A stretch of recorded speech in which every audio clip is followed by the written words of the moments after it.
그런데 그 하나님의 영이 이 사울에게 임하고 난 다음에 그 사울이 이제 예언을 하는 장면이 나옵니다.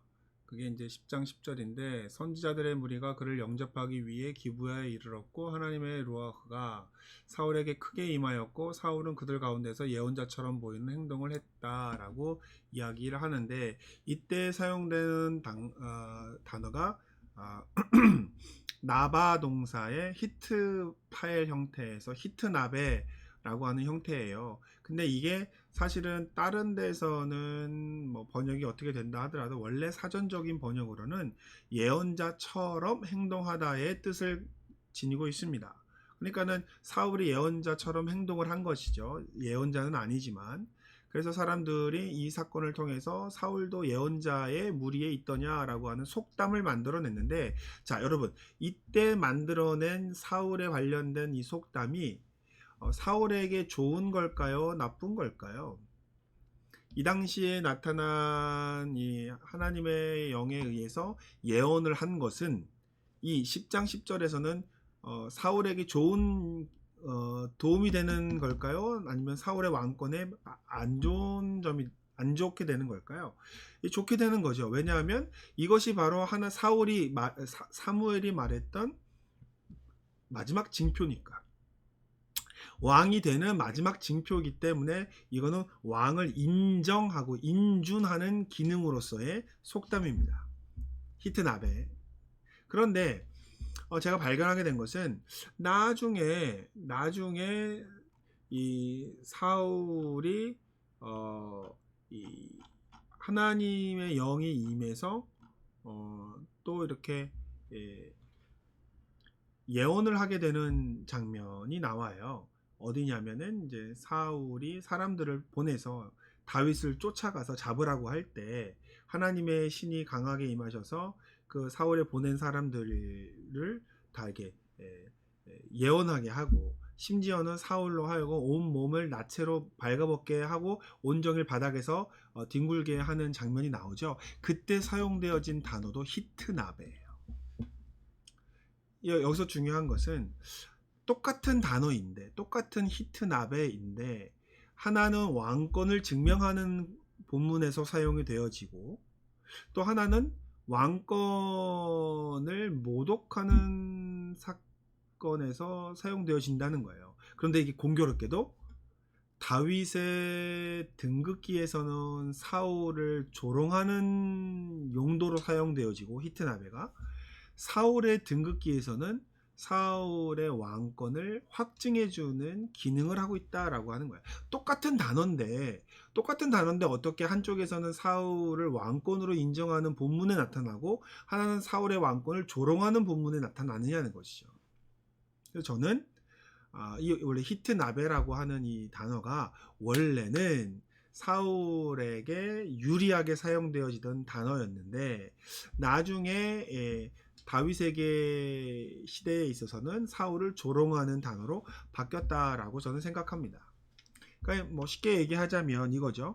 역사는 승자의 편이기 때문에 승자였던 그 다윗에게 유리하게 성경에 기록된 것은 아니냐라고 하는 생각을 하는 것이죠. 제가 이렇게 논문에 그렇게 썼더니 많은 분들이 성경을 너무 이렇게 의도적으로 보는 것 아니냐라고 말씀을 하셨는데, 앞에서도 제가 말씀을 드렸죠. 성경은 성경으로 기록되어지기 이전에 이스라엘의 궁중 문서였다라고 하는 것이죠. 어떤 건 지혜 문서였고, 어떤 건 노래 문서였고, 어떤 건 궁중 왕정 문서였던 거죠. 역대기라고 하는 것 자체가 성경으로 기록된 게 아니라 열왕기라고 하는 것이 성경을 만들기 위해서 기록된 게 아니잖아요. 열왕의 그 기록을 만든, 우리나라의 조선왕족 실록처럼 실록이잖아요. 근데 그것이 나중에 성경으로 우리가 인정받았기 때문에 우리가 성경으로 지금 인정하고 있는 것이고, 그 안에서 하나님의 뜻을 우리가 발견해낼 수 있는 거잖아요. 거기서 하나님의 뜻을 찾아낼 수 있기 때문에 우리가 성경으로 받아들이고 있는 것이죠. 기독교 공동체가 그렇게 받아들였고 초대교회가 그렇게 받아들였기 때문에 우리도 그렇게 받아들이는 것 뿐이죠. 따라서 처음에 이 사무엘서가 기록될 때에는 성경으로서 기록되었다기보다는 이스라엘의 왕 궁중 기록으로 기록되었다고 보는 게 우선이죠. 그렇죠? 그러다 보니까는 거기 당연히 다분히 그 정치적인 의도가 들어가 있다고 보는 게 당연한 것이죠. 그럼에도 불구하고 그것에서 우리가 하나님 뜻을 찾을 수 있죠. 왜요?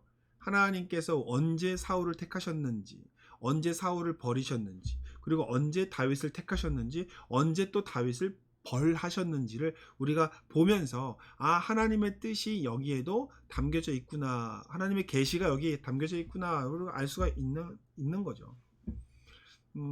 그런 면에서는 여러분이 그 기존에 우리가 알고 있었던 성경의 개념을 좀 넓게 생각하실 필요가 있습니다. 그래서 제가 우리 첫 시간에 성경의 영감설에 대해서 제가 강의를 한 게 있으니까 그거 한번 참조해 보세요. 성경의 영감이란 어떠한 것인가를 다시 한번 생각해 보시면 될 것 같고요. 이렇게 함으로써 사울의 등극기 안에서 하나님의 영은 긍정적인 기능을 하고 있다라고 볼 수 있다라고 말씀을 드렸고요. 루아흐 엘로힘이 주로 사용되어지고 있죠. 그 다음에 이제 다윗의 등극기에서 루아흐 야훼와 루아흐 엘로힘을 한번 살펴보도록 하겠습니다. 사울에게 있어서는 주로 루아흐 엘로힘이 사용되어진 반면 다윗의 등극기에서 다윗은 루아흐 엘로힘은 다윗과 관련이 없어요. 다윗과 관련이 있는 건 항상 루아흐 야훼만 다윗과 관련이 있었습니다. 그래서 다윗과 늘 항상 함께하고 다윗에게 힘을 주는 영은 야훼의 영이었습니다. 그리고 루아흐 야훼는 한 번도 다윗 등극기에선 사울과 연결되어지지 않아요. 그래서 루아흐 엘로힘만 사울에게서 발견되어집니다. 그리고 루아흐 엘로힘은 다윗의 등극기에서 부정적인 역할을 감당합니다. 사울이 미쳐 날뛰는 행동을 할 때 그 행동의 원인이 루아흐 엘로힘이라고 나오기 때문에 그렇습니다. 그리고 나중에 가보면 이 루아흐 엘로힘은 루아흐 라아라고 하는 악한 영을 의미하는 단어와도 동일하게 사용되어지는 것을 볼 수 있습니다. 자, 그러니까 다윗의 그 사울의 등극기에서 사용되어지던 루아흐 엘로힘의 뉘앙스가 전혀 바뀌죠. 180도로 바뀌죠. 사울의 등극기에서는 사울 왕을 세우는, 인증해주는, 합법화시키는 기능을 하고 있었다면 다윗의 등극기에서는 사울의 왕권을 비합법화하는 데 루아흐 엘로힘이 사용되어지고 있다라고 볼 수가 있게 되는 것이죠. 그리고 루아흐 야훼는 친 다윗 본문에서는 항상 등장합니다. 이런 현상이 왜 나오게 되었는가를 이제 결론에서 이야기를 하자면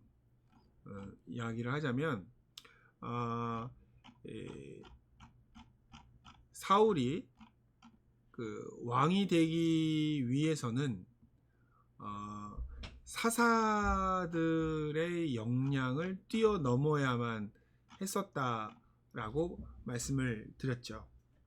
그래서 사사들과의 차이점을 이야기합니다. 그게 뭐죠? 어린 시절부터 야훼의 영이 사울과 함께 했다라고 하는 점을 제시함으로써 우리의 왕인 사울은 옛날의 지도자였던 사사들과는 좀 다르다라고 이야기한다고 말씀을 드렸죠. 그러면 다윗도 이제 왕이 됐습니다.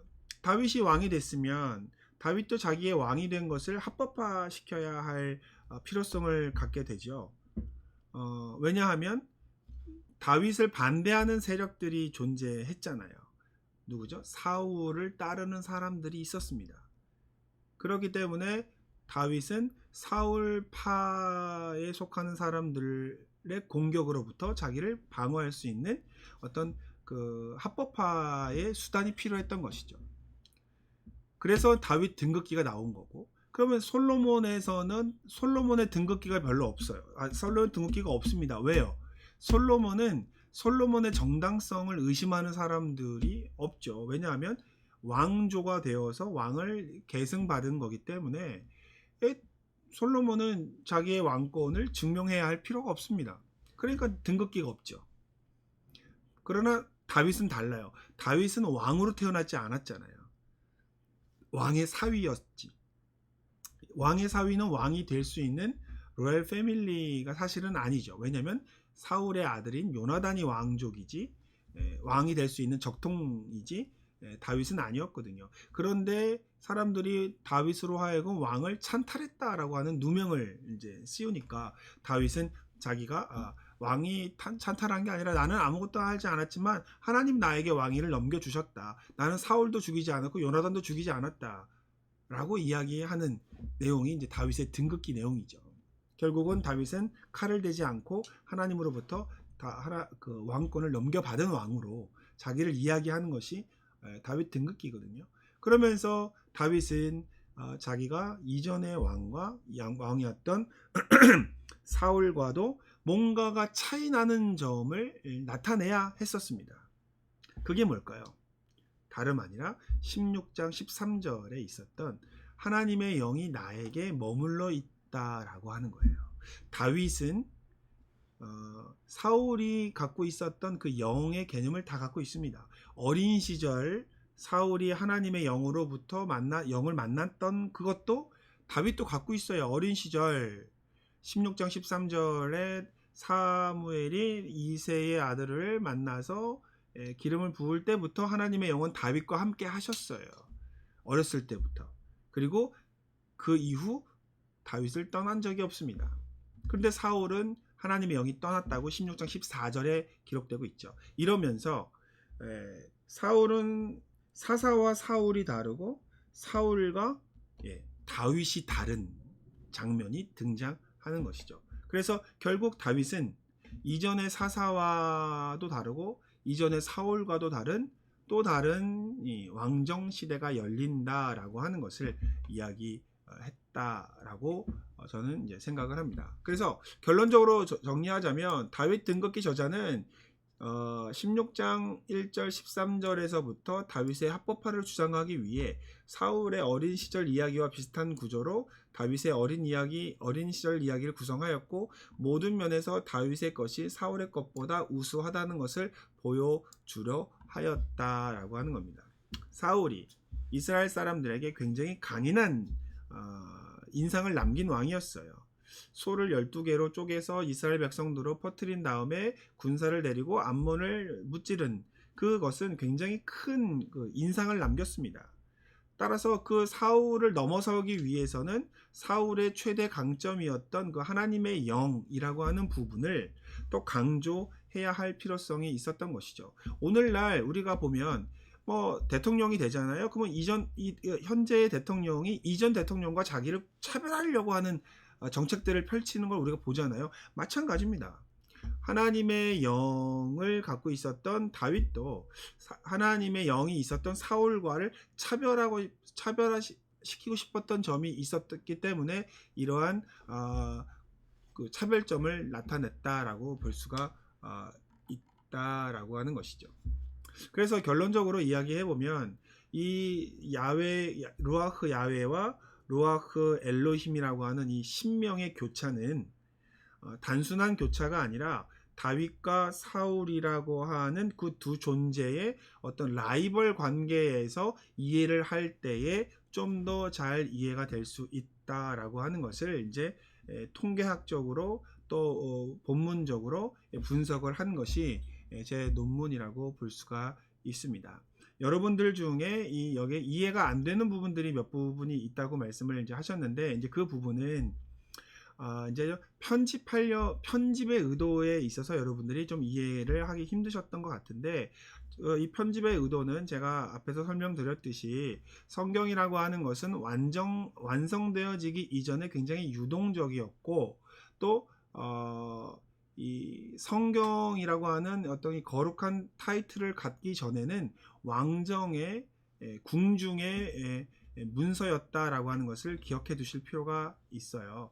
그래서 그 궁정의 문서였기 때문에 다분히 정치적인 요소들이 들어가 있다라고 볼 수가 있고요. 들어가 있다 하더라도 하나님의 뜻을 찾아내는 데에는 전혀 지장이 없습니다.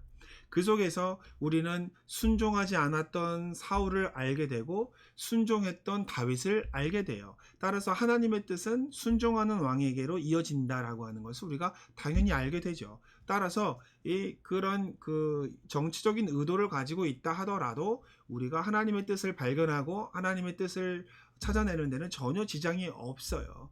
따라서 이거를 우리가 궁중문서라고 이야기한다 하더라도 하나님의 권위가 떨어지거나 말씀의 권위가 떨어지는 것은 아니라고 저는 생각합니다. 다만 제가 말씀드린 건 이것이 하나님의 성경으로 거룩한 타이틀을 얻기 이전 단계를 제가 지금 이야기하고 있는 것이기 때문에 그럼에도 불구하고 여기서 우리가 알 수 있는 교훈과 영적인 교훈이 있죠.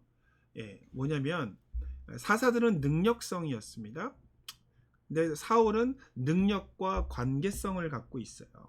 그 다음에 다윗은 최종적으로 다윗이 이제 모든 왕의 높은 왕이 됐는데 그 다윗에게 있어서 가장 큰 특징은 뭐예요?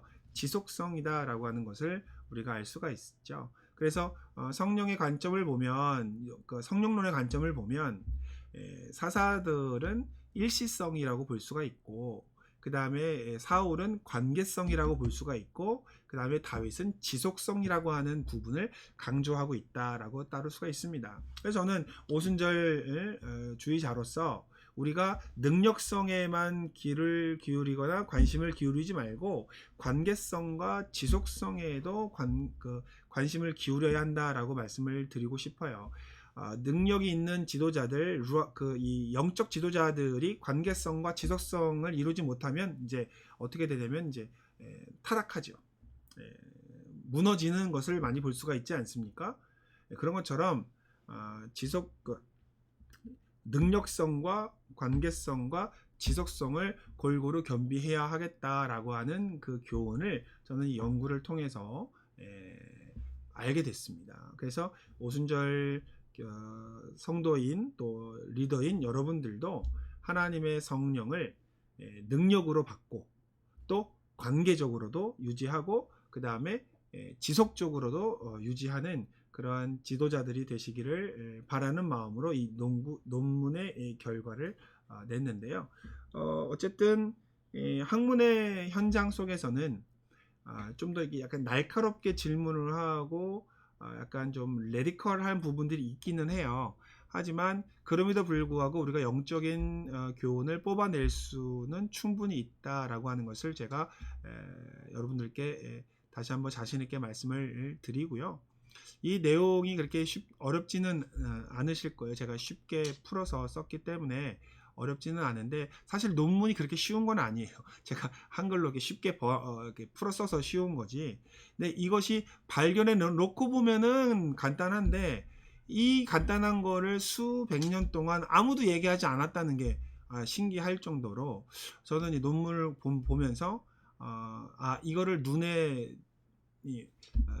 발견하게 하신 것도 하나님의 은혜다라고 생각을 합니다. 여러분들도 앞으로 공부하실 때에 이미 연구가 끝난 것처럼 보여도 아직 연구가 안 된 게 너무 많아요. 하나님의 눈이 성령께서 우리의 눈을 열어주시면 여러분들도 앞으로 공부하실 때 눈에 이게 발견될 겁니다. 앞에 있는 선배들이, 앞에 있는 교수들이, 앞에 있는 그 유명한 사람들이 발견하지 못했던 것들을 발견하시게 될 거예요. 그러면서 성령께 간구하고 의지하면서 믿음의 이 학자의 눈을, 학사의 눈을 뜨게 해달라고 기도하시면서 연구하고 공부하시는 여러분들 되시기를 축원을 드립니다. 이렇게 해서 오늘 사무엘서와 사사기의 내용들 좀 정리를 해봤고요. 다음 주에 또 다른 내용으로 여러분을 찾아뵙도록 하겠습니다. 강의 여기까지 할게요. 수고하셨습니다.